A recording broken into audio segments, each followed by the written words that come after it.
சினிஷ்க்கும் எனக்குமான அது அது நட்புன்னு சொல்கிறதா இல்லை அந்த மோதல்ங்கிறதா என்னன்னு தெரியல. அது வந்து தொன்று தொட்டு பின்னாடி போகணும். நம்ம அப்போ ஆரம்பித்தது. நான் நெல்சன் நாட்டை வந்து அசிஸ்டன்ட் டைரக்டராக சேர்ந்த டைம் ஃபஸ்ட்டு நானும் நெல்சனாக வேட்டை மன்னன் கதை பண்ணும்போது எங்களுக்கு அப்போ ஆஃபீஸ் கிடையாது, ப்ரொடியூசர்லாம் ஃபிக்ஸ் ஆகல, ஹீரோவும் ஃபிக்ஸ் ஆகல. நாங்கள் மெரினா பீச்சில் போய் உட்காந்து அவர் சொல்லுவார் ஒன்று, அதில் வந்து நான் எழுதிட்டே இருக்கணும். அது நெல்சன் நான் பேசும்போது அது கூட பழகுனவங்களுக்கு தெரியும், சில வார்த்தைகளை நம்ம பீப் போட்டு தான் எழுதணும். அதை போட்டு நான் எழுதிட்டு இருந்த காலகட்டம். அப்புறமா ஆஃபீஸ் போட்ட பிறகு அருண்ராஜா வந்து சேர்ந்தான், அப்புறமா வந்து சேர்ந்தார் சினிஷ்.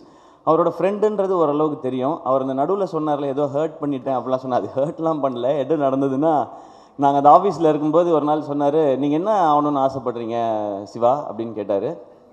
நான் சும்மா அப்போ எனக்கு ஹீரோ ஆகணுன்ற ஆசையே கிடையாது. நான் அப்போ வந்து டிவி பண்ணிகிட்டு இருந்தேன், வேட்டை மன்னனில் ஒரு அசிஸ்டன்ட் டைரக்டராக ஒர்க் பண்ணிட்டு இருந்தேன், ஒரு காமெடி ரோலும் பண்ணிகிட்டு இருந்தேன். சரி இருந்தாலும் வம்புல போன்னு சொல்லிட்டு நான் என்ன பண்ணேன், நான் எனக்கு ஹீரோ ஆகணும்னு ஆசைனேன். சிவா எதுக்கு உங்களுக்கு இந்த வேலைலாம், நீங்கள் உங்களுக்கு இந்த டைமிங் நல்லா வருது, அதனால் அப்படியே அந்த சைடில் காமெடி ரோல் இந்த மாதிரி ஏதாவது ஒன்று ஆசைப்பட்டீங்கன்னா ஓகே. நான் சும்மா இல்லாமல் ஏன் நாங்கள்லாம் ஆகக்கூடாது பாருங்கள், தேவையில்லாத வேலை பார்க்குறீங்க நீங்கள். சரி விடுவார்னு பார்த்தா விட மாட்டேறாங்க. எங்களுக்கு லஞ்ச் பிரேக் விட்ட பிறகு சிவா இந்த ஹீரோலாம் உங்களுக்கு வேணாம், உங்களுக்கு செட் ஆகாது நீங்கள் திரும்ப சொல்லிவிட்டு அதை நான் மறந்தே போயிட்டேன்.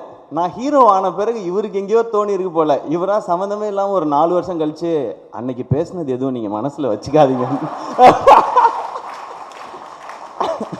நான் மறந்துட்டேன் அந்த மேட்ரே. அதுக்கப்புறம் இதெல்லாம் நடந்துச்சு. ஸோ அந்த காலகட்டத்தில் நடுவில் எல்லாரும் பிஸி ஆகிடுவோம்ல, அதில் நான் பேசாமல் இருந்தது இவர் மேலே கோபமாக இருக்கதா இன்னைய வரைக்கும் நினச்சிக்கிட்டு இருக்காரு, நான் ஹர்ட் பண்ணிட்டேன் அப்படின்னு சொல்லி. நீங்கள் ஹர்ட்லாம் பண்ணல, அப்போ எனக்கே ஐடியா இல்லை. அப்போ ஆக்சுவலாக நடுவில் என்ன சொன்னார்னா, சும்மா இல்லாமல் நீங்கள்லாம் ஹீரோ ஆகக்கூடாது சிவா, நம்ம டான்ஸ் சதீஷ் இருக்கான் பார்த்தீங்களா, அவன் தான் ஹீரோ ஆகணும், நீங்கள் அவங்க கூட காமெடி நான் நடிகன்னு சம்மந்தமே இல்லாமல் அவரெல்லாம் கோர்த்து விட்டு இதுக்குள்ளே இந்த மாதிரி ஓப்பனாக பேசுவாப்புல. அதனால பல பேர்கிட்ட பிரச்சனையாக இருக்குது, பஞ்சாயத்தாக இருக்குது, நிறையா இருக்குது, இன்னமும் ஆகிட்டே தான் இருக்குது. இந்த மாதிரி வெளிப்படையாக பேசக்கூடிய சினிஷை நீங்கள் எப்படி ஹேண்டில் பண்ண போகிறீங்கன்றது தான் உங்களுடைய சேலஞ்சாக இருக்கும்னு நினைக்கிறேன்.